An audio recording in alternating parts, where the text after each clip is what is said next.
Genshin impact एक काफी ज्यादा बड़ा गेम है जिसके अंदर काफी सारे कैरेक्टर्स है, काफी ज्यादा स्टोरी है। लेकिन जब भी किसी इंसान से ये पूछा जाता है कि गेंशिन का मेन विलेन कौन है, तो डिफरेंट लोगों के डिफरेंट आंसर्स होते हैं। फॉर एग्जांपल कुछ लोग कहेंगे कि फटुई हार्बिंजर मेन विलेन है, कुछ लोग कहेंगे कि ट्रैवलर की जो सिबलिंग है वो मेन विलेन है, और कुछ लोग कहेंगे कि हेवनली प्रिंसिपल या फिर द फोर शेड्स वो है मेन विलेन गेंशिन इम्पैक्ट के। लेकिन हम लोग इस चीज को भी डिनाई नहीं कर सकते कि गेंशिन के अंदर एक बहुत ही बड़ा रेल्म एग्जिस्ट करता है जिसको हम लोग कहते हैं the एबिस, the dark realm. Game के अंदर हम लोगों की जितनी भी बार एबिस के साथ एनकाउंटर हुआ तो हम लोग को ये चीज तो पता चल गया कि आज तक की जो एबिस है उसने एक चीज भी ढंग की नहीं की है। एबिस एक ऐसी एंटिटी हो गई है गेंशिन के अंदर जो कि जहां भी जाता वो डिस्ट्रक्शन और केओस ही पैदा करता है। चाहे हम लोग एबिस के अंदर जो रहने वाले मॉन्स्टर है उन्हीं को देख लें कि कैसे वो मॉन्स्टर जहां भी जाते हैं वो डिस्ट्रक्शन ही पैदा करते हैं और लोगों को मारते ही हैं जान से। वैरह जो कि एबिस की एनर्जी है, यानी कि जो एबिसल एनर्जी है वो भी काफी ज्यादा करोसिव और काफी ज्यादा करप्ट है। एबिसल एनर्जी किसी भी इंसान को करप्ट कर सकती है। फॉर एग्जांपल हम लोग दिवालिन को ही ले सकते हैं जो कि एक अच्छा ड्रैगन था जो कि अपने नेशन मॉन्स्टेट को प्रोटेक्ट करता था, लेकिन जैसे ही उसके ऊपर एबिसल एनर्जी आई वो आउट ऑफ कंट्रोल हो गया और हर जगह डिस्ट्रक्शन कॉज करने लगा। वेरस देखा जाए तो एबिस एक्चुअली में काफी ज्यादा बड़ी जगह है, लाइक लिटरली उसका एक पूरा रेल्म है। वेरस एबिस इतना ज्यादा बुरा है टेवाइट के वर्ल्ड के लिए, लेकिन स्टिल प्राइमोर्डियल वन यानी हेवनली प्रिंसिपल हो गए या फिर फोर शेड्स हो गए, ये सारी जो ताकतवर बीइंग्स गेंशिन के वर्ल्ड के अंदर एग्जिस्ट करती हुई आ रही, जो कि गेंशिन के वर्ल्ड को प्रोटेक्ट करती हुई आ रही हार्मफुल चीजों से, वो भी आज तक कभी भी एबिस को जड़ से खत्म नहीं कर पाई। लेकिन मुद्दे की बात तो ये है कि आखिर में एबिस इतना ज्यादा ताकतवर क्यों है और कैसे है, और ये आखिर में टेवाइट के वर्ल्ड में आया कहां से है। तो ऐसा कहा जाता है कि जो एबिस है वो एक्चुअली में टेवाइट के वर्ल्ड को बिलोंग करता है नहीं, वो कहीं बाहर से ही आया है। और ये गेंशिन के वर्ल्ड के अंदर तब से एग्जिस्ट करता हुआ आ रहा है जब गेंशिन के वर्ल्ड के अंदर एलिमेंटल ड्रैगन सॉवरेंस रूल किया करते थे।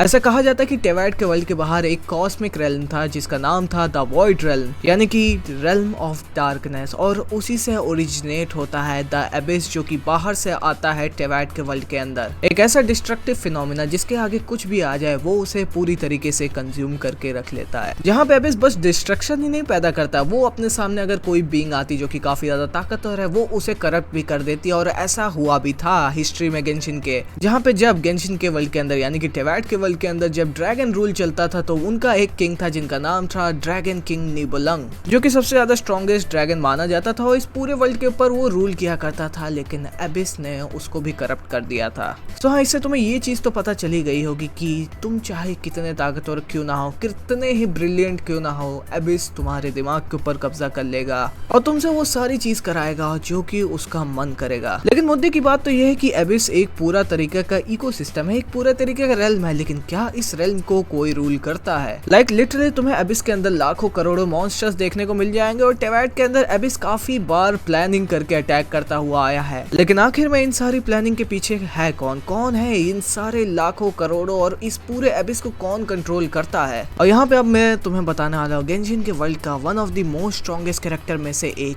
The एबिस king. पहले ऐसा माना जाता था कि एबिस जो कि है वो बस एक डिस्ट्रक्टिव फिनोमिना है जो कि इधर उधर बस जहां जाता है वो डिस्ट्रक्शन ही करता रहता है। लेकिन जब नॉट क्राई के और कॉन्क्वेस्ट के अंदर हम लोग को वन ऑफ द 5 सिनर में से एक रेरियर की बैक स्टोरी दिखाई जाती है तो हम लोगों को एक नई आवाज सुनाई दी जाती है। यहाँ पे रेरियर की बैक स्टोरी के अंदर रेरियर के अपने दिमाग के अंदर एक आवाज सुनाई दे रही होती है जो कि उसको उकसा रही होती है एबिस को ज्वाइन करने की।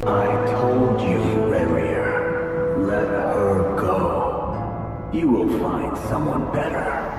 जहाँ पे पहले तो रेरियर को ऐसा लगता है कि ये आवाज एक्चुअली में वेडाफॉलनियर की है जो कि बड़ा भाई है डेनस्लिफ का। लेकिन मुद्दे की बात तो ये है कि जब रेरियर वेडाफॉलनियर के पास जाके उससे कहता है कि क्या वेडाफॉलनियर तुम मेरे ब्रेन के अंदर वो आवाजें निकाल रहे हो कि तुम मुझे उकसाने की कोशिश कर रहे हो ताकि मैं तुम्हारे साथ मिल जाऊं और एबिस को ज्वाइन कर लूं और अपने ही नेशन से दगाबाजी कर लूं। तो वेडाफॉलनियर अपने जवाब में कहता है कि क्या तुम्हारे दिमाग के अंदर आवाजें आ रही हैं जो कि तुम्हें लगता है मेरी आवाजें हैं, लेकिन मैंने तो ऐसा कुछ नहीं किया। जहाँ पे फिर वेडाफॉलनियर हंसते हुए कहता है कि रेरियर क्या तुम्हें भी वो आवाज सुनाई दे रही है अपने दिमाग के अंदर जो कि तुम्हें उकसा रही है कि आओ तुम एबिस के अंदर आओ वो, और एबिस तुम्हें वो ताकत देगी जिसकी मदद से तुम इस दुनिया के अंदर कुछ भी पा सकते हो। तो हाँ, अगर तुम अभी भी सोच रहे हो कि वो आवाज एक्चुअली में किसकी थी, तो हाँ, वो आवाज थी द एबिस किंग की जो कि रेरियर को उकसा रहा था ताकि वो एबिस को ज्वाइन कर ले और उसके बाद द एबिस किंग रेरियर को यूज करके टेवाइट के वर्ल्ड को डिस्ट्रॉय करने में ज्यादा आसानी हो उसे। And I guess not cry के और कॉन्क्वेस्ट के अंदर this is one of the most biggest reveal in the history of Genshin Impact. Like 3 moon goddesses के बाद अगर सबसे बड़ा रिवील पूरे नॉर्थ क्राई के ऑर्कन कोस्ट में कोई था तो वो था कि उन लोगों ने दी एबिस किंग को कंफर्म कर दिया है, उसकी एग्जिस्टेंस को कंफर्म कर दिया और ये भी बता दिया कि हाँ वो बंदा भी रुकने नहीं वाला, he is planning something huge, जहाँ पे वो अपने प्लान के अंदर धीरे धीरे आगे बढ़ भी रहा है क्योंकि उसने क्रिएट कर चुका है द 5 सिनर्स। और हाँ, अगर तुम्हें नहीं पता है कि 5 सिनर्स कैसे क्रिएट हुए थे तो हाँ, 5 सिनर्स ऐसे ही क्रिएट हुए थे कि उन लोगों ने अपने ही नेशंस को दगाबाजी दे दी थी, वो जो कि खानरिया था, और उन्होंने एबिस को ज्वाइन कर लिया था उनकी ताकत को कंज्यूम करके, and that's why they are also called the 5 sinners of Khaenriah. और अगर तुम्हें अभी भी लगता है कि वो अपने मन से एक सिनर बन गए खानरिया के तो वो तुम बिल्कुल गलत हो। इन सारी चीज के पीछे एबिस किंग का हाथ था। दी एबिस किंग ने उन सबको उकसाया ताकि वो उसके साथ हो जाए। उसने उन सबको लालच दिया। किस चीज का लालच दिया? ताकत का लालच दिया। अब तुम यहाँ पे सोच रहे होगे कि एबिस किंग इतना ज्यादा ताकतवर इंसान है, इतनी ताकतवर डेटी है वो बंदा, तो वो खुद क्यों नहीं बाहर आके टेवैट के वर्ल्ड को डिस्ट्रॉय करता है? तो मेरी यहाँ पे थ्योरी है एक, मेरे हिसाब से द एबिस किंग अपने रेल्म से बाहर नहीं निकल सकता है, इसी वजह से वो अपने मॉन्स्टर्स को सिर्फ बाहर भेजता है और खुद बाहर नहीं आ सकता है, just because he is trapped और restricted to the world of Teyvat. तो हाँ, अभी के लिए मेरे ख्याल से मुझे ऐसा लगता है कि वो बस अपने रेल्म के अंदर यानी कि डार्क रेल्म यानी एबिस के अंदर ही इधर उधर आराम से घूम सकता है और वो बाहर नहीं आ सकता ड्यू टू सम रिस्ट्रिक्शन। और क्या पता ये जो रिस्ट्रिक्शन या फिर सील लगाया गया एबिस किंग के ऊपर वो और कोई नहीं बल्कि द 4 शेड्स या फिर हेवनली प्रिंसिपल के द्वारा लगाया गया हो ताकि वो बंदा बाहर ना आ पाए। whereas वो बंदा सीधा चैलेंज कर रहा है द हेवनली प्रिंसिपल इटसेल्फ को। जैसे कि तुम्हें पता ही होगा कि हेवनली प्रिंसिपल ने 4 शेड्स को बनाया था ताकि वो मेंटेन रख सके रूल्स और रेगुलेशन टेवैट के वर्ल्ड के ऊपर, और उसी की तरह जो एबिस किंग है उसने बनाया है द 5 सिनर्स। लाइक तुम देख रहे हो वो बंदा डायरेक्टली